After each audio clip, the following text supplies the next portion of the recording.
बर, तुम्ही म्हणालात की तुमच्या तीनही पक्षांमध्ये, महाविकास आघाडीच्या तीनही पक्षांमध्ये चांगलं कोऑर्डिनेशन आहे. मुख्यमंत्री पदाचा चेहरा यावरून सध्या बरीच वक्तव्य येत आहेत. उद्धव साहेबही म्हणाले की चेहरा जाहीर करायला हवा. दबाव आहे हा महाविकास आघाडीवर तुमचा की मुख्यमंत्री पदाचा चेहरा जाहीर करा आणि तोही उद्धव ठाकरे यांचाच? माझा उलट प्रश्न आहे, आता सरकार कोणाचं आहे? महायुतीचं. निवडणुकीत हा हात चेहरा घेऊन जाणार आहेत का पुढे? हा आपण त्यांना सवाल पहिला केला पाहिजे. त्यांच्यातून चेहरा कोण? जर म्हणजे जिंकत तर नाहीच, पण त्यांच्यातून चेहरा कोण? आणि आमच्यातून एक मत असं आहे की अर्थात म्हणूनच त्या दिवशी उद्धव साहेबांनी पण सांगितलं होतं की कोणाकडे जर चेहरा असेल तर तो जाहीर करून टाका. ठीक आहे, आमचं स्पष्ट भूमिका ही आहे की चेहरा असेल तर अजूनही मदत होते.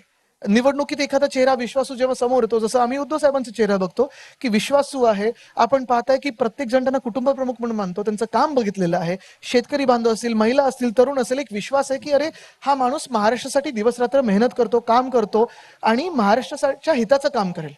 तसं आज जी काही बिगाडी महायुती त्यांची जी काय आहे, तीन पक्षांची म्हणजे एक पक्ष आणि दोन फुटीर पक्ष, त्याच्यात चेहरा कोण? हा त्यांच्याकडे चेहराच नाही, उत्तरच नाहीये. ते योजनेच्या नावावरनं जे भांडतायत तेच जास्ती आवाज करतात की तुमच्याकडे चेहरा कोण? आम्ही देऊ महाराष्ट्र हिताचा चेहरा, त्यांच्याकडे कोण चेहरा आहे? म्हणजे महाविकास आघाडीमध्ये महाराष्ट्र हिताचा चेहरा हे उद्धव साहेब आहेत आणि त्यांचा चेहरा जाहीर करावा असा आग्रह आहे तुमचा? आमचा आग्रह नाहीये. आग्रह आपण पाहताय की आग्रह हा आहे की आता बदल घडला पाहिजे महाराष्ट्रात. कारण आज महाराष्ट्र ज्या परिस्थितीतून चाललेलं आहे, हे काही आम्ही स्वतःसाठी करत नाही आहोत. आम्ही बिलकुल स्वतःसाठी करत नाही आहोत. आम्ही वेगळ्या गोष्टी करू शकलो असतो हे सरकार पाडल्यानंतर. आम्ही लढत आहोत ते महाराष्ट्रासाठी लढत आहोत.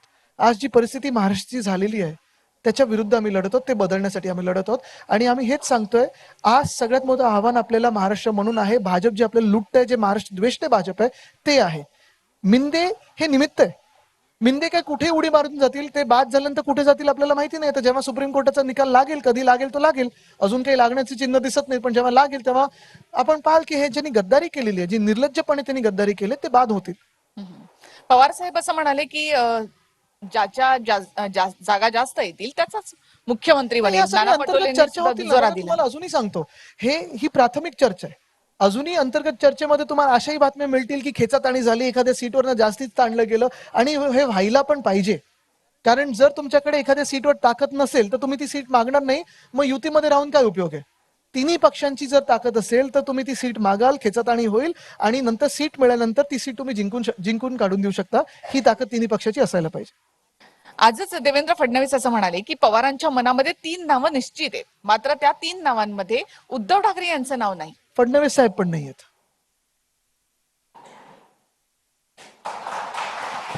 तर त्यांचा महायुतीचा प्रश्न आहे. महाविकास आघाडीमध्ये त्यांचं असं म्हणणं आहे की पवारांच्या मनात काही नावं आहेत पण त्यामध्ये उद्धव ठाकरे नाहीत. देवेंद्रजी पण नाही आहेत. आणि असं त्यांचे पण जे वरिष्ठ आहेत त्यांच्या पण मनात नाहीये. ज्याच्या जास्त जागा त्याचा मुख्यमंत्री असं असेल तर मग शिवसेना सर्वाधिक जागा लढवणार का? म्हणजे लोकसभेला सर्वाधिक जागा कितीही कुठूनही प्रश्न विचारण्याचा प्रयत्न केला तरी तुम्हाला सांगतो, सर्वात जास्ती जागा बहुमताचं सरकार महाविकास आघाडीचंच येईल. कारण आम्ही महाराष्ट्र हिताबद्दल बोलत असतो. आम्ही जे सांगतोय ठीक आहे, उद्धव साहेबांचं काम चांगलं आहे, विश्वास आहे, आणि त्याच चेहऱ्यावर अर्थात आपण पाहाल की मतदान होत आहे. ह्याच्यात कुठेही अर्थ घेऊ नका लगेच परत, नाही तर हेडलाईन येईल की आदित्य ठाकरेंनी चेहरा मांडला वगैरे. मी एवढंच सांगण्याचा प्रयत्न करत आहे की आम्ही सगळे, उद्धव साहेब असतील, मी असेल, सगळे आमचे जे कार्यकर्ते आहेत, नेते आहेत, सगळी मंडळी आहे, आम्ही महाराष्ट्र हितासाठी लढत आहोत आणि महाराष्ट्राच्या हक्कासाठी लढत आहोत. आमचं जर सरकार असतं या गेल्या 2 वर्षामध्ये तर आज आपण पाहिलं असतं की शेतकऱ्यांना परत एकदा कर्जमुक्ती करून दाखवली असते आणि आज जे शेतकरी हतबल झालेत ते झाले नसते.